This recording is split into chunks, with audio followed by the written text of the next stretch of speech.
إن الحمد لله نحمده ونستعينه ونستغفره ونعوذ بالله من شرور أنفسنا ومن سيئات أعمالنا ما يحدث فلا مضل له وما يضلل فلا هادي له وأشهد أن لا إله إلا الله وحده لا شريك له وأشهد أن محمدا عبده رسوله ثم ما بعد.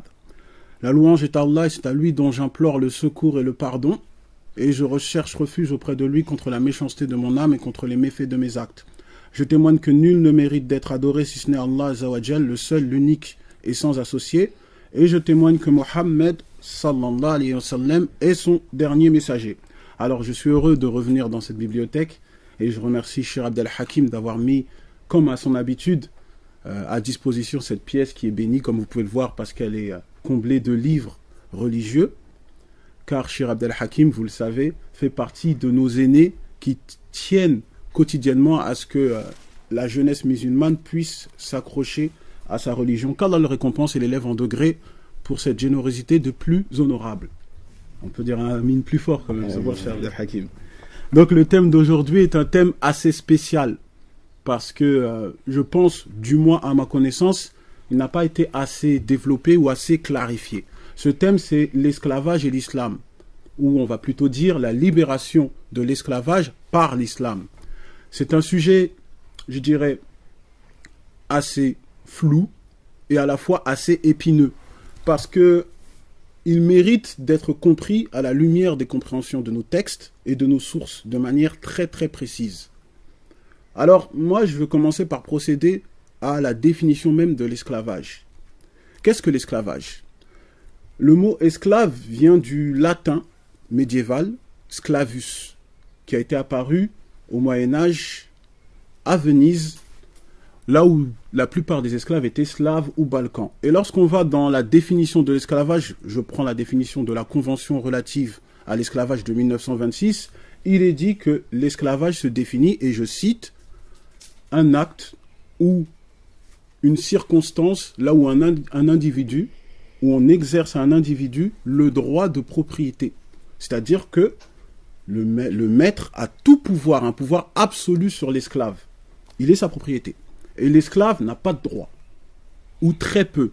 Et il n'est pas habilité à s'opposer aux ordres de son propriétaire. Et lorsqu'on reste encore dans la définition, par exemple, de traite de l'esclave, toujours selon la Convention relative à l'esclavage de 1926, la définition se trouve être tout acte de capture, d'acquisition ou de cession d'un individu en vue de le réduire à l'esclavage. Tout acte de cession pour vendre ou échanger un esclave acquis dans le but d'être vendu ou échangé. Et de manière générale même, c'est tout acte de commerce ou de transport sur un esclave. Et si je précise ces définitions de manière, je dirais, formelle et officielle, c'est pour que, à la fin de mon intervention, vous puissiez voir que, dans certains cas, les mots peuvent être les mêmes, mais le sens peut être totalement différent. Je vais donner un exemple. Par exemple, le mot collège. Le mot collège, en français, c'est la section après la primaire. Pourtant, en anglais, collège, c'est l'université. Vous allez comprendre pourquoi je dis ça au cours de mon intervention. Alors, on va rentrer dans le vif du sujet. Le premier point, c'est est-ce que l'islam a encouragé ou a aboli l'esclavage ? C'est une question très importante, parce que de nombreuses allégations, de gauche à droite, sont dites par les gens extérieurs de la religion musulmane, des propos qu'on insinue, comme quoi que l'islam aurait fait la promotion de l'esclavage, des choses aussi farfelues et grotesques sur ce sujet. Alors moi, je vais commencer avec une sourate, la sourate 20, au verset 42 et 47, et bien entendu, je le fais avec mon complice de toujours, Mohamed Abbès, qui fait partie également de notre collectif. Sourate 20, versets 42 à 47. أعوذ بالله من الشيطان الرجيم اذهب أنت وأخوك بآياتي ولا تنيا بذكري اذهبا إلى فرعون إنه طغى فقولا له قولا لينا لعله يتذكر أو يخشى.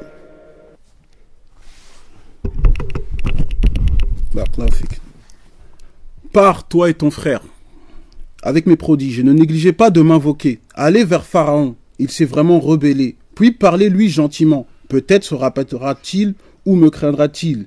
Ils diront, ô notre Seigneur, nous craignons qu'il ne nous maltraite indûment ou qu'il dépasse les limites. Il dit, ne craignez pas, ne craignez rien, je suis avec vous, j'entends et je vois. Allez donc chez lui, puis dites-lui, nous sommes tous deux les messagers de ton Seigneur. Alors dans ces versets, il s'agit d'une conversation entre Allah et deux prophètes, Moussa, Moïse, alayhi salam, et Aaron, alayhi salam, son frère. Et au fait, Allah a envoyé Moussa et Aaron aller voir Pharaon pour demander à Pharaon de libérer les enfants d'Israël. Les libérer, pourquoi? Parce que les enfants d'Israël étaient des esclaves de Pharaon. Alors Pharaon a commis deux crimes. Le premier, c'est de dire qu'il était Allah, qu'il était Dieu. Le deuxième, c'est d'avoir réduit des gens en esclavage. Et regardez, lorsqu'on médite, c'est le seul acte où Allah Azawajal a envoyé deux prophètes en même temps. C'est le seul. Et pour quelle raison et pour quelle mission? Pour la libération d'un peuple. C'est le seul. Vous n'allez pas trouver autre chose. La seule fois Allah Azawajal a envoyé deux prophètes pour la même mission, c'est pour la libération de l'esclavage. Pour un peuple. Et ça, c'est tout à fait normal parce qu'Allah Azawajal nous dit dans le Coran, dans la sourate 56, verset 51, qu'il a créé les hommes et les djinns que pour qu'il adore. Et dans la sourate 31, verset 26, il dit qu'à lui, tout appartient, tout ce qui est dans les cieux et sur la terre lui appartient. Et comme le disent les ulama, ils nous expliquent que tout ce qui existe appartient à Allah et que les êtres humains sont donc la propriété d'Allah. Et nous sommes tous les esclaves de Allah. Donc, par ce fait, Pharaon est à la tête de la mécréance. Non seulement il dit qu'il est Dieu, mais en plus il s'attribue une propriété qui est propre à Allah, en réduisant les gens à l'esclavage. Alors, juste ça, par ces versets, on voit qu'il y a déjà une interdiction formelle de réduire les gens en esclavage. Et si on doit pousser et ramener encore d'autres preuves selon la Sunna, on peut prendre. Par exemple, dans le Sahih Bukhari, d'après Abu Huraira, lorsque le prophète a dit, Allah dit, donc c'est même un hadith Qudsi, Allah dit, je serai l'adversaire de 3 personnes le jour de la résurrection. Celui qui fait un pacte en mon nom et qui trahit, celui qui rend en esclavage une personne, après il la vend et il s'enrichit par ce prix, et la troisième, celui qui emploie quelqu'un, il le fait travailler et après il ne le paye pas. Donc Allah Azawajal sera l'adversaire de ces personnes-là. Ensuite, on peut rajouter un autre hadith d'Abdullah ibn Omar rapporté par Abu Daoud, où le prophète a dit, il y a 3 types de personnes dont la prière n'est pas acceptée.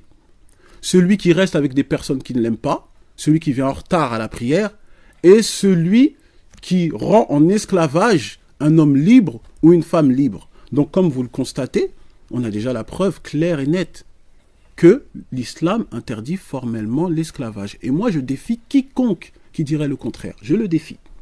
Qu'ils viennent tous même en bus, je les défie. Quiconque, personne ne pourra dire que l'islam encourage l'esclavage. Ça, c'est formel. Maintenant, certains pourraient me dire, oui, c'est très bien ce que tu nous dis, Abdallah. Mais dans le Coran, on voit le mot esclave. On voit des recommandations d'un maître avec son serviteur. Et là, moi, je répondrais tout simplement la phrase d'un poète syrien qui était affranchi. C'était un esclave qui a été affranchi. C'est Publius Syrus qui disait que celui qui juge un accusé précipitamment, c'est vouloir absolument qu'il soit coupable. C'est-à-dire qu'on doit ramener des éclaircissements. On doit dissiper ce brouillard de manière à voir de manière décisive que, effectivement, l'islam a aboli l'esclavage. Alors moi, je vais commencer tout simplement à vous dire que l'esclavage a existé en tout temps et en toutes circonstances. Et il a existé par le biais de trois sources. La première, c'est les razzias. C'est-à-dire que un peuple ou une civilisation vont faire une conquête à une autre civilisation, ils éradiquent tout et prennent les hommes ou les femmes comme esclaves. Et ça, par exemple, on peut prendre le monde occidental, c'est ce qu'ils ont fait pour l'Afrique, c'est ce qu'ils ont fait pour l'Amérique latine, c'est ce qu'ils ont fait pour l'Amérique du Nord, c'est ce qu'ils ont fait pour l'Océanie. En vérité, si on réfléchit, même c'est ce qu'ils ont fait pour les 4 coins du monde. Ça, c'est la razzia. Ensuite, il y a eu pour les marchés d'esclaves. C'est-à-dire que certaines personnes, leur situation de vie était tellement difficile qu'ils voulaient se vendre en tant qu'esclaves pour pouvoir avoir une situation de vie beaucoup plus favorable. D'autres étaient endettés, alors ils se sont vendus. C'est dans ce sens-là. Ensuite, il y a eu les prisonniers de guerre. Maintenant, quand on regarde ces 3 sources et à la lumière des hadiths que je vous ai cités, on voit qu'on peut établir déjà une règle du point de vue islamique, c'est que déjà les razzias sont interdites. C'est déjà que on ne peut pas vendre un esclave pour l'exploiter. On ne peut pas le faire. Et vous allez voir même plus tard que le fait que d'acheter un esclave pour le libérer, c'est même récompensé en islam. On va le voir tout à l'heure. Et il nous reste quoi? Il nous reste que la dernière source, à savoir les prisonniers de guerre. Et c'est la seule source que l'islam a instauré certaines règles. Mais là, c'est un sujet qui est assez délicat. Et c'est pour cela que les détracteurs de l'islam utilisent ce procédé pour brouiller l'esprit du croyant sincère. Il faut qu'on donne des explications dedans. Pourquoi Allah Azza wa Jal, au sujet des prisonniers de guerre, il a autorisé l'esclavage. Et on va voir que beaucoup de gens vont être étonnés comment le musulman doit se comporter avec le prisonnier de guerre. Et ça, c'est mon deuxième point. Alors, on va déjà commencer avec un verset coranique pour contextualiser tout ça. C'est la sourate 8, verset 67. Mohamed. ما كان لنبي أن يكون له أسرى حتى يثخن في الأرض تريدون عرض الدنيا والله يريد الآخرة والله غفور رحيم. Un prophète ne devrait pas faire de prisonnier avant d'avoir prévalu sur la terre. Vous voulez les biens de la vie d'ici-bas, Allah lui veut l'au-delà, car Allah est puissant et sage. Et ce verset, au fait, il est descendu au moment de la bataille de Badr. Et il y a un hadith qui se trouve dans le Sahih Muslim, d'après Omar ibn al-Khattab, oui, c'est le numéro 4360, où Omar ibn al-Khattab nous explique, il nous dit qu'à la bataille de Badr, les compagnons, les musulmans, étaient 319 face à 1000 polythéistes. Ensuite, lorsque la bataille s'est finie, les musulmans ont eu 70 prisonniers. Alors le prophète alayhi salam a consulté ses compagnons.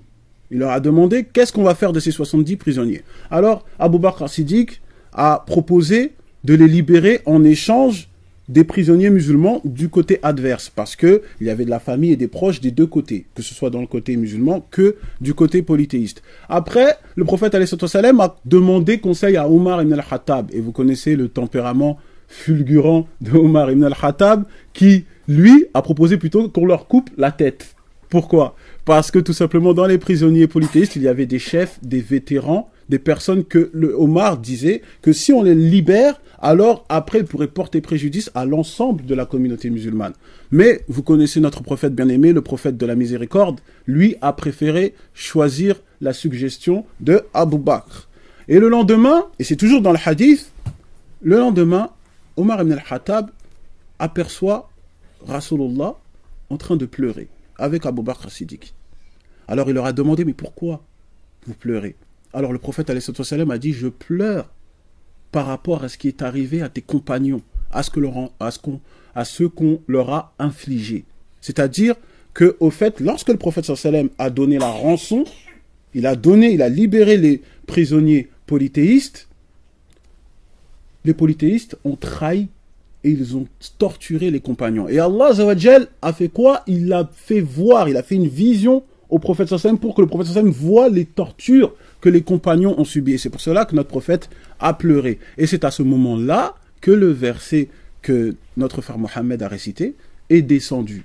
Alors on voit qu'il y a une stratégie de guerre, on voit que Allah a voulu suggérer au prophète sallallahu alayhi wa sallam de ne prendre des prisonniers que quand ils sont en état de faiblesse, de telle sorte que les négociations peuvent se faire d'une manière à ce que les polythéistes ne peuvent pas trahir les musulmans comme ils l'ont fait sur ce cas-là.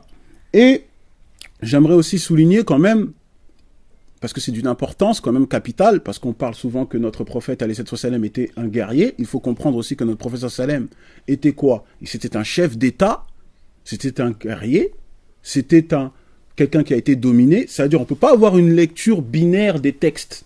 Souvent, vous voyez, quand on parle avec des chrétiens, ils vont comparer la vie de Jésus alayhi salam avec le prophète alayhi salam. Mais on ne peut pas comparer, parce que Jésus était dans une vie où il était sous domination romaine. Si on doit comparer Jésus avec le prophète alayhi salam, on va comparer la vie de Jésus avec le prophète alayhi salam lorsqu'il était à la Mecque sous domination des Quraysh, mais pas quand il est chef d'État.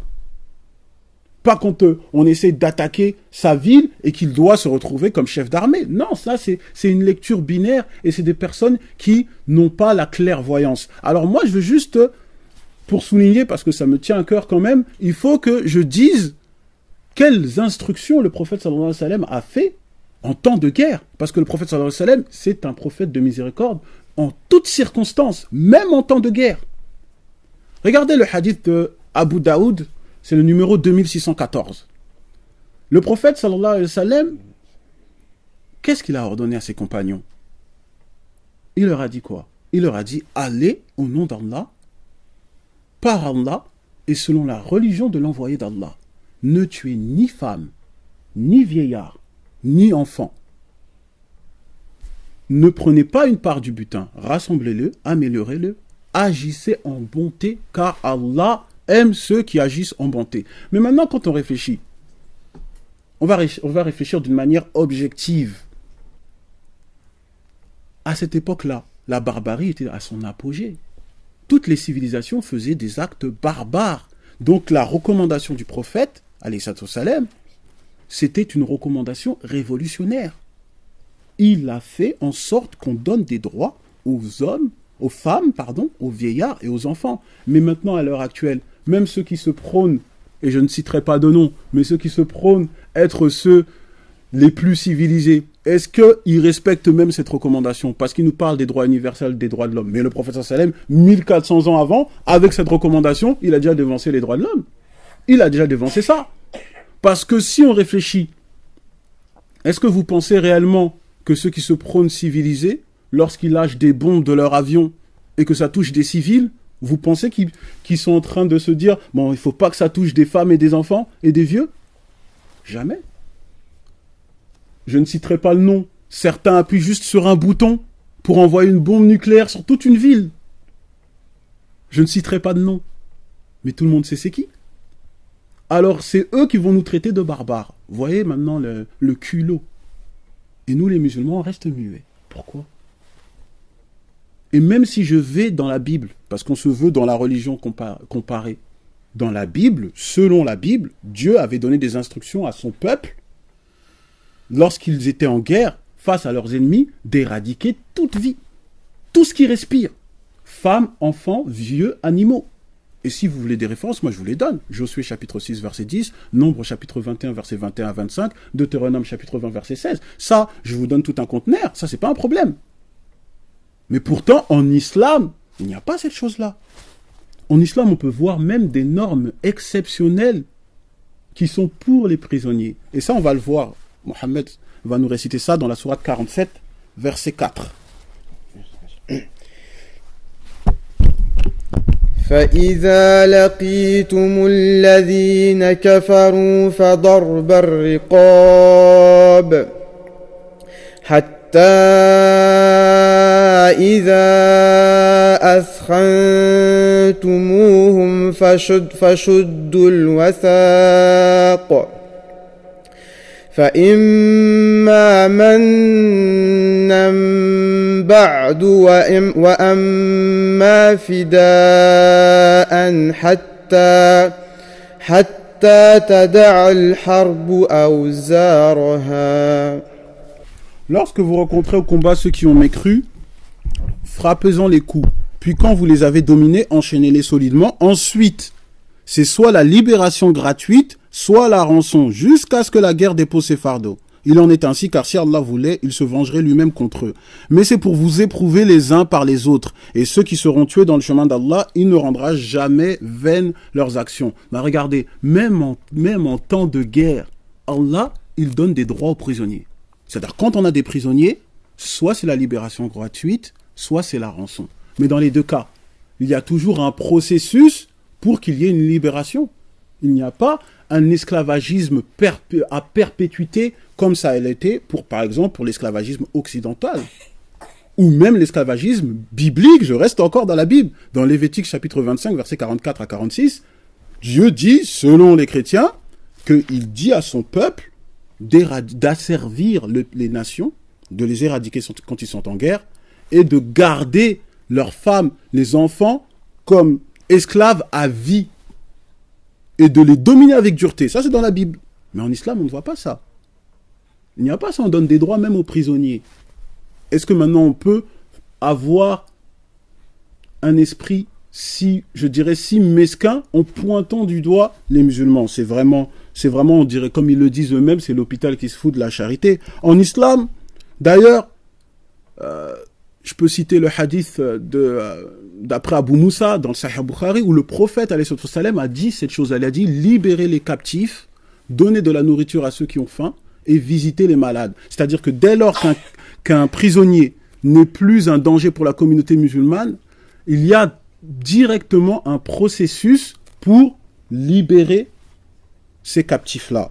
Et pour quelle raison? Parce qu'Allah Azza wa Jal a toujours ordonné aux musulmans d'être justes, équitables et d'être bons avec les gens, que ce soit des croyants comme des non-croyants. Et on peut le voir dans la sourate 5, verset 8.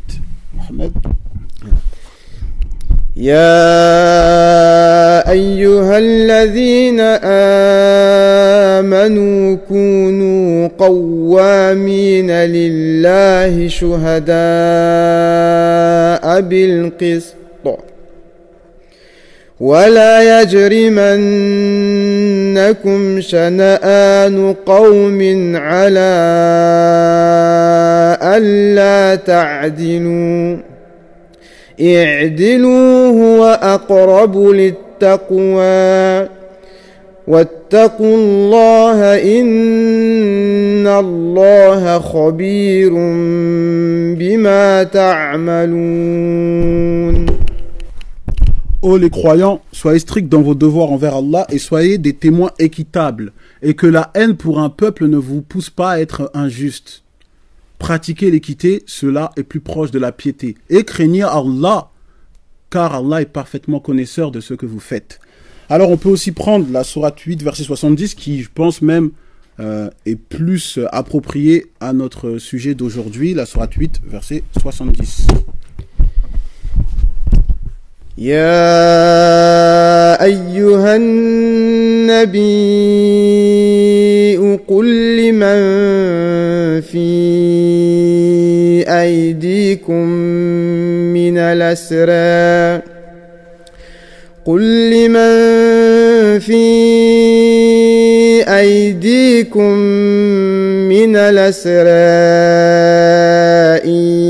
يعلم الله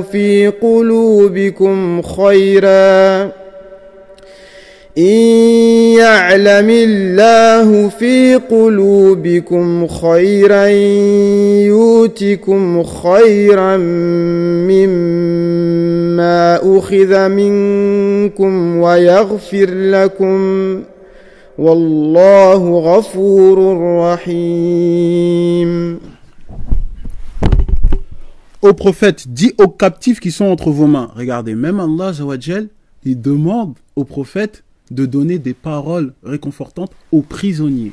Vous avez déjà vu ça? C'est Allah qui demande au prophète, parle aux prisonniers. Et il leur dit, et Allah ordonne au prophète sallallahu alayhi wa sallam de dire quoi? Si Allah sait qu'il y a quelque bien dans vos cœurs, il vous donnera mieux que ce qui vous a été pris et vous pardonnera. Allah est pardonneur et miséricordieux. Et c'est ce que nous allons voir dans notre troisième point, à savoir les droits des esclaves en islam. Parce que rappelez-vous, je vous ai donné au début la définition de l'esclavage, ou du moins la définition officielle qui se trouve dans la Convention relative à l'esclavage de 1926.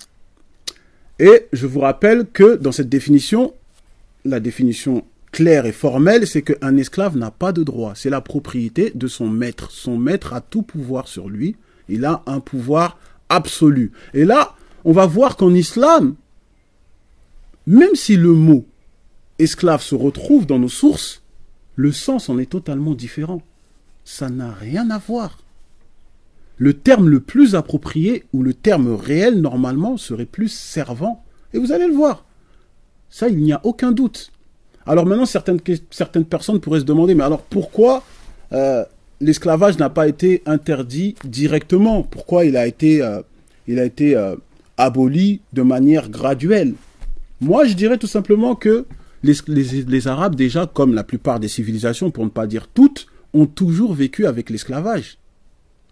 Alors c'était inculqué dans leurs mœurs. On ne peut pas éradiquer quelque chose qui se trouve dans les mœurs de tout un peuple avec un seul mot. Ce n'est pas possible. Ça demande des étapes.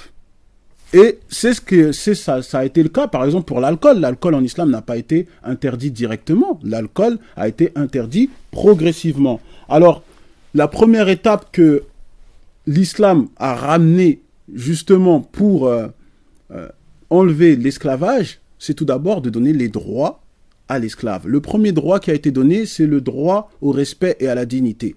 Et tout à l'heure, je vous ai parlé de la bataille de Badr avec le hadith qui se trouve dans le Sahih Muslim. Là, on va aller dans le hadith qui se trouve dans le Sahih Bukhari, qui est d'après Jabir bin Abdullah. Toujours dans la bataille de Badr. Lorsque les musulmans avaient ces 70 prisonniers, qu'est-ce qui s'est passé? Dans ces prisonniers, il y avait Al-Abbas. Al-Abbas faisait partie de ces prisonniers. Et Al-Abbas était dévêtu. Alors le prophète ﷺ a vu Al-Abbas dévêtu. Qu'est-ce qu'il a fait? Il est parti chercher une chemise pour lui. Vous avez déjà vu ça? Des gens qui ont des prisonniers et le conquérant se soucie de vêtir le prisonnier. Est-ce qu'on a déjà vu ça, nous? On n'a jamais vu ça. Donc le prophète est parti chercher une chemise pour Al-Abbas. Et il a vu son compagnon, Abdullah ibn Ubay, et il lui a demandé de donner sa chemise. Alors Abdullah ibn Ubay lui a donné sa chemise, le prophète sallallahu alayhi wa sallam est parti revêtir Al-Abbas. Ensuite, le prophète sallallahu alayhi wa sallam a enlevé sa propre chemise. Donc le chef de l'armée enlève sa propre chemise et la donne à Abdullah ibn Ubay. Est-ce qu'on a déjà vu ça? Si ce n'est pas en islam. On n'a jamais vu ça. Il y a aussi le droit à l'hospitalité. Et ça, c'est dans le hadith, je pense qu'il est rapporté par Abu Huraira, et c'est dans le Sahih Bukhari aussi, exactement, où le prophète, alayhi salam, s'est plaint. Il s'est plaint auprès de ses compagnons. Il leur a dit quoi? Il leur a dit, lorsque votre esclave vous prépare à manger et que vous ramène un repas, si vous n'acceptez pas qu'il mange à vos côtés et qu'il s'assoie avec vous, parce que c'est ce que le prophète sallallahu alayhi wa sallam faisait, il mangeait avec les esclaves, avec les pauvres. Alors le prophète sallallahu alayhi wa sallam a dit, si vous ne faites pas ça, au moins, donnez-lui quelques bouchées ou donnez-lui une part du repas, parce que c'est lui qui l'a fait. Donc pour lui, il était même indigné. Il était même indigné que les personnes ne donnent pas à manger ou qu'ils ne soient pas à côté de l'esclave. Ça, c'est la vision du prophète, alayhi salatu wa salam. Après, il y a aussi ce qu'on appelle le droit à l'entretien. Et ça se trouve dans le hadith d'après Al-Marrouh, et toujours dans le Sahih Bukhari, là où Abu Dharr était avec son esclave, et au fait, il avait une partie de son manteau, et l'esclave avait une autre partie de son manteau. Alors les gens se sont étonnés, ils ont dit, mais Abu Dharr, pourquoi tu as une partie de ton manteau, et ton esclave a une autre partie de ton manteau? Alors lui, il a expliqué comme quoi qu'il avait injurié la mère de son esclave. Et que le prophète, alayhi salam, s'est énervé. Et lui a dit quoi? Écoutez bien ce qu'il lui a dit. Il lui a dit, vos esclaves sont vos frères, à qui Allah a donné autorité sur vous. Et lorsque vous commandez vos frères, vous devez faire certaines choses. Lesquelles? Vous devez les nourrir comme vous vous nourrissez.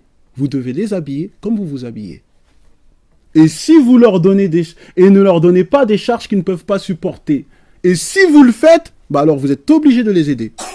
Est-ce que maintenant on peut parler d'esclavage après ça? On ne peut pas parler d'esclavage. Jusqu'à même Omar ibn al-Khattab, le 3e calife de l'islam, et ça c'est rapporté d'après l'imam Malik, lorsqu'il allait visiter les villages, tous les samedis il allait visiter les villages, et lorsqu'il voyait des esclaves qui étaient en train de faire des tâches, s'il voyait que c'était trop difficile pour eux, il les allégeait. Et s'il voyait que même en les allégeant, ça ne suffisait pas, il allait les aider. Mais franchement, mes frères et mes sœurs, on peut parler maintenant d'esclavage avec ça? On ne peut pas parler d'esclavage. On ne peut pas le faire. Et les comportements comme ça sont tout à fait normaux. Pourquoi? Parce que toutes ces personnes-là ont suivi l'ordre que Allah leur a donné. Dans la sourate 4, verset 36. Mohammed. واعبدوا الله ولا تشركوا به شيئا وبالوالدين إحسانا وبذي القربى واليتامى والمساكين والجار ذي القربى والصاحب بالجنب وابن السبيل وما ملكت أيمانكم إن الله لا يحب من كان مختالا كفورا. Adorez Allah et ne lui donnez aucun associé. Agissez avec bonté envers vos pères et mères, les proches, les orphelins, les pauvres, le proche voisin, le voisin lointain, le collègue et le voyageur, et les esclaves en votre possession. Car Allah n'aime pas en vérité le présomptueux et l'arrogant. Et cette recommandation est tellement stricte que le prophète, alayhi salatu wassalam, il a dit dans le Sahih Muslim, il a dit, ne dites pas mon esclave au sujet de vos domestiques, mais dites plutôt ma fille, mon fils, mon jeune homme, ma jeune fille ou mon serviteur, car vous êtes tous les esclaves d'Allah, et vos femmes aussi sont les esclaves d'Allah. Et d'ailleurs, dans une autre version de Muslim, le prophète nous dit, ne dites pas mon Seigneur au sujet du maître. C'est ça qu'il dit aux esclaves. Ne dites pas mon Seigneur, mais dites plutôt mon chef. Chef, comme vous pouvez voir l'employé, quand on travaille, on dit chef, patron, c'est dans ce sens-là. Donc, le prophète sallallahu alayhi wa sallam est venu instaurer une égalité, est venu justement balayer cette domination. Et d'ailleurs, petite anecdote, puisque c'était sur cette salle qu'on a fait même la conférence des femmes, là ça me revient, dans 1 Pierre chapitre 3 verset 5, il est dit que toute femme qui est sainte, selon la Bible, elle doit appeler son mari mon Seigneur. Ce n'est pas le sujet, c'est juste un tout petit pic pour rappeler justement que la conception islamique avec la conception chrétienne n'est pas du tout la même. En tout cas, le 4e point, c'est la libération des esclaves. Parce que comme je vous l'avais dit, le prophète alayhi salam a toujours fait la démarche par étapes pour libérer l'esclavage. Et c'est ce qui nous manque fortement aujourd'hui, d'avoir une sagesse, de savoir faire les choses avec étapes, moi en premier, et je pense que c'est la cause pour laquelle nos proches ont peut-être du mal à revenir à Allah par notre cause. Alors observons tous les processus qui ont été établis dans l'islam pour libérer progressivement tous les esclaves. Avec la sourate 24, verset 33, on va commencer avec cette sourate. والذين يبتغون الكتاب مما ملكت أيمانكم فكاتبوهم إن علمتم فيهم خيرا وآتوهم مما لله الذي آتاكم. Ceux de vos esclaves qui cherchent un contrat d'affranchissement, concluez ce contrat avec eux si vous reconnaissez du bien en eux et donnez-leur des biens d'Allah qu'il vous a accordés. Et lorsqu'on va dans le tafsir de Ibn Kathir, il nous dit quoi? Il nous dit que lorsqu'Allah dit si vous reconnaissez des biens en eux, lui, Ibn Kathir explique que au fait c'est si ils ont le moyen de s'émanciper ou s'ils ont le moyen de se prendre en charge.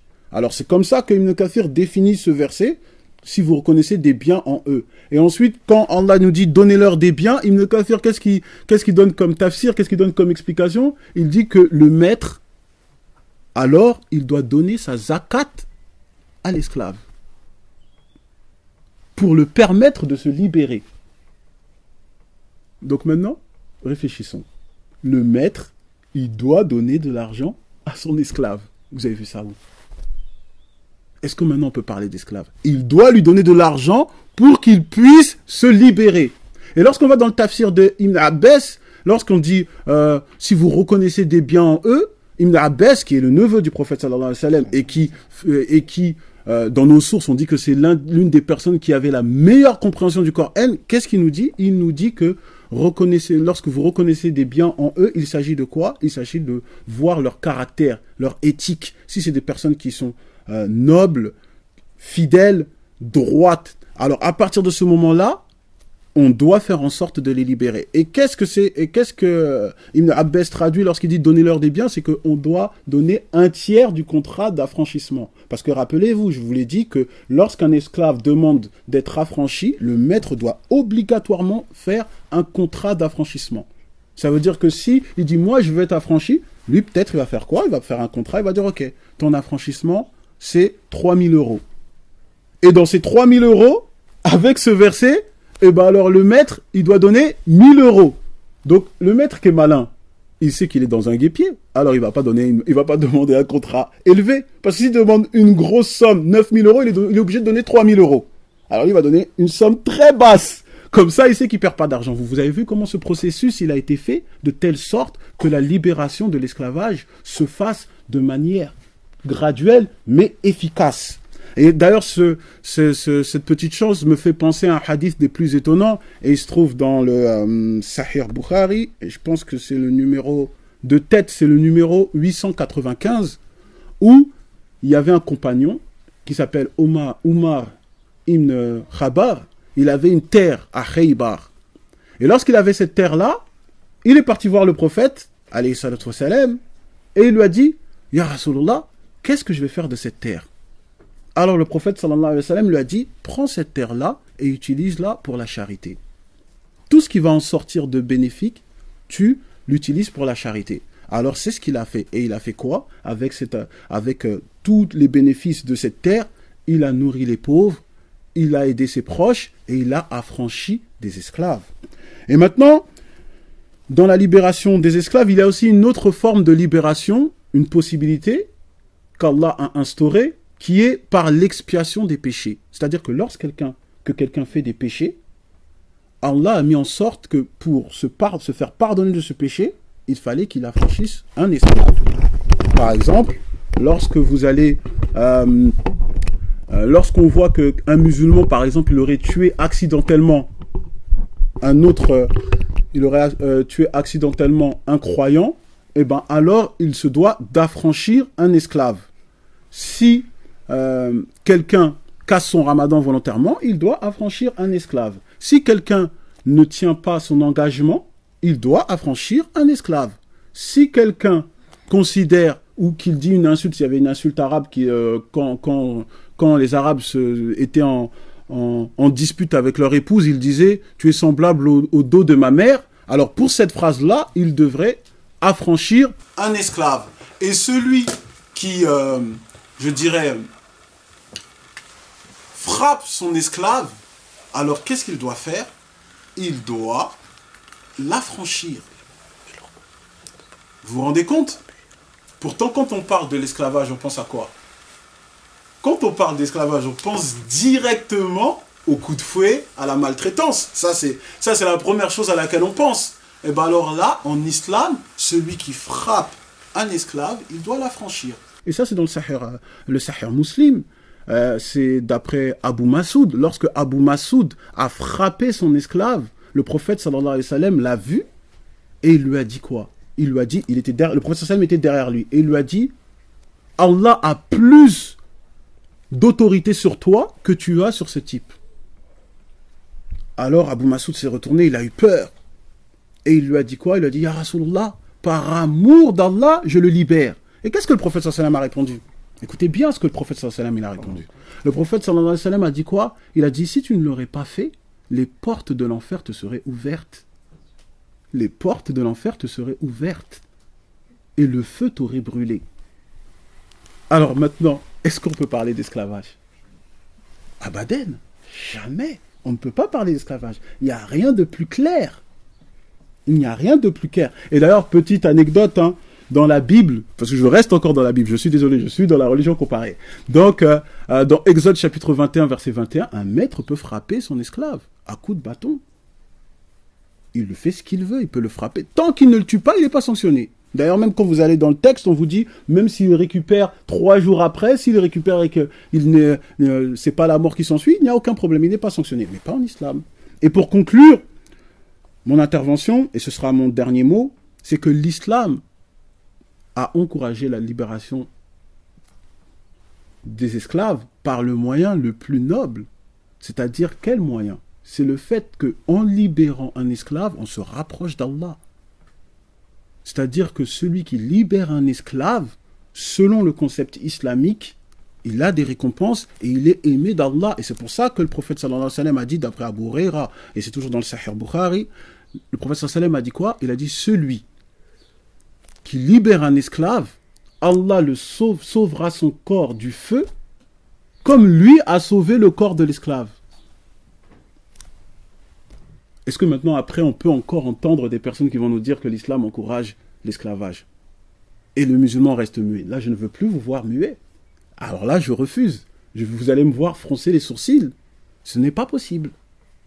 Ce n'est pas possible. Alors, je vais vous donner même un autre hadith, le dernier, qui est toujours dans le Sahih Bukhari, et c'est d'après Hichem, où Hakim bin Hizam, le compagnon Hakim bin Hizam, lui, avant d'être musulman, il avait fait un acte remarquable. Il avait libéré 100 esclaves et il avait sacrifié 100 chameaux pour les donner en charité. Alors il est parti voir le prophète sallallahu alayhi wa sallam et lui a informé de cette chose-là lorsqu'il était musulman et il lui a demandé que penses-tu de cette œuvre? Et le prophète sallallahu alayhi wa sallam lui a dit quoi? Il lui a dit, tu as embrassé l'islam par ces œuvres-là. C'est-à-dire que parce que tu as libéré des esclaves auparavant et que tu as fait de la charité, c'est pour cela qu'Allah t'a guidé vers l'islam. C'est ainsi que je veux conclure ça. Je pense que c'est plus que clair. Alors maintenant, nous devons être des fervents croyants qui, dès qu'on entend des allégations des plus grotesques comme celle-ci, où il y a deux solutions. Ou on le rit au nez, on dit vraiment, toi tu connais rien, et on fait comme Allah nous dit au sujet des ignorants, on lui dit assalam, paix pour toi parce que tu ne connais rien, ou sinon on lui prend par la main, on lui dit bon écoute, on va t'apprendre parce que tu ne connais vraiment rien. Vous avez deux choix à faire. Donc c'est sur ce point-là que je m'arrête, Inch'Allah. Subhanakallahumma bihamdik, ashhadu an la ilaha illa ant, astaghfiruka wa atubu ilayk.